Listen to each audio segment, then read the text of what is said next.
बिहार में लोगों को जिंदा रहने के लिए किस तरह का पापड़ बेलना पड़ता है या जिंदा रहने का सबूत देने के लिए किस तरह का पापड़ बेलना पड़ता है, उसका नज़ारा मैं आपको एक तस्वीर के माध्यम से दिखाने की कोशिश करूंगा और यह बताने की कोशिश करूंगा कि एक वृद्ध व्यक्ति अपने जीवित होने का प्रमाण देने के लिए करीब 1 माह से भटक रहे हैं, लेकिन इन्हें कोई जीवित मानने के लिए तैयार नहीं है। सरकारी आंकड़े में जो कुछ दर्ज हुआ है उसके बाद से ये लगातार कार्यालयों का चक्कर लगा रहे हैं। देखिए अपने हाथों में ये तमाम कागजात रखे हुए हैं और इसी कागजात के माध्यम से ये बताने की कोशिश कर रहे हैं कि मैं अभी जीवित हूं, लेकिन सरकारी आंकड़े में इन्हें मृत घोषित कर दिया गया है। सोचिए कि किस तरह से एक जीवित व्यक्ति को भी जीवित होने का प्रमाण देने के लिए दर दर भटकना पड़ता है, उसकी एक वानगी मैं इस तस्वीर के माध्यम से आप सबों को दिखाने की कोशिश कर रहा हूं। बाबा नाम बताइए, अभी आप एसडीएम साहब से मिलने के लिए आए हुए थे, क्या मामला है? श्री राम प्रसाद राम, ग्राम पहाड़ी, पोस्ट बभनी का रहने वाले हैं।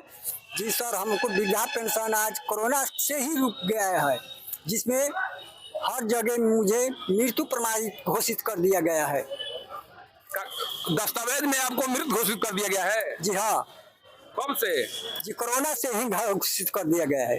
और उससे पहले आपको वृद्धा पेंशन मिलता था? जी हाँ, मिल रहा था उधर। लेकिन अभी ये मामला कोरोना के बाद से सामने आया है कि आपको मृत घोषित कर दिया गया है? जी हाँ, मृत्यु घोषित कर दिया गया है।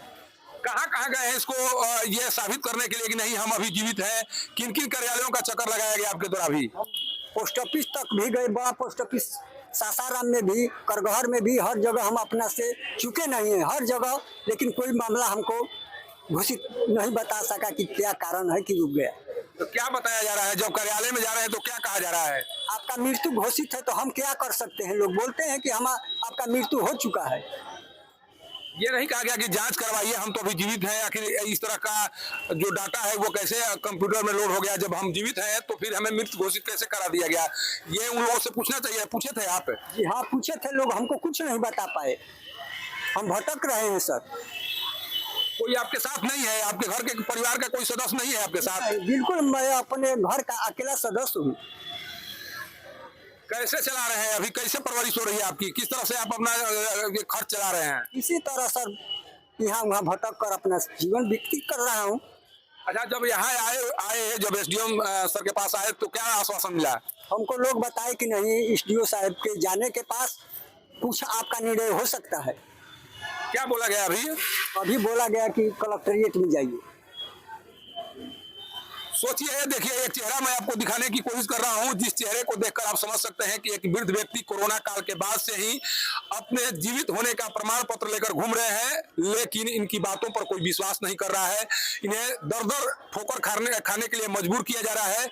और इस ठंड के मौसम में जिस तरह से थक हारने के बाद अब एसडीएम ऑफिस में पहुंचे हुए हैं, उसके बाद क्या कुछ होता है? हालांकि आश्वासन दिया गया है एसडीएम आशुतोष रंजन जी के द्वारा कि आप जाइए, वहां पर काम होगा, लेकिन जो व्यक्ति करीब 2-2.5 साल से इस तरह से भटक रहा है, उसे सबसे पहले मृत किस आधार पर घोषित किया गया, जिसके द्वारा इस तरह का कार्य किया गया, क्या उसके विरुद्ध कार्रवाई होगी?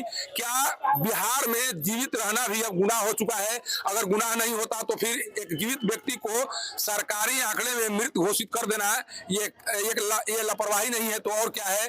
और जिसके स्तर से लापरवाही बरती गई है, क्या उस अधिकारी पर या उस कर्मी पर कार्रवाई होगी? यह सबसे बड़ा सवाल है। कारण कि जिस तरह से एक वृद्ध व्यक्ति पूरे दस्तावेज के साथ लेकर ये बताने की कोशिश कर रहे हैं कि मेरे हाथों में जीवित होने का जो प्रमाण पत्र है उसे देखिए, और ये आप जो आंकड़े जो दर्ज हो चुके हैं कंप्यूटर में या दस्तावेजों में, उसे सुधार करने की कोशिश कीजिए। लेकिन 1 माह से यह सब, करीब 2.5 साल से यह सब कुछ नहीं हो रहा है, जिसके बाद इन्हें अब एसडीएम कार्यालय में पहुंचना पड़ा है। और अब देखना यह होगा कि इस कार्यालय में आने के बाद क्या इनकी समस्याओं का समाधान होता है या फिर अभी भी इन्हें दर दर की ठोकरें खाने के लिए मजबूर होना पड़ेगा। सासाराम के एसडीएम कार्यालय से पब्लिक न्यूज के लिए सत्येंद्र चौबे की रिपोर्ट।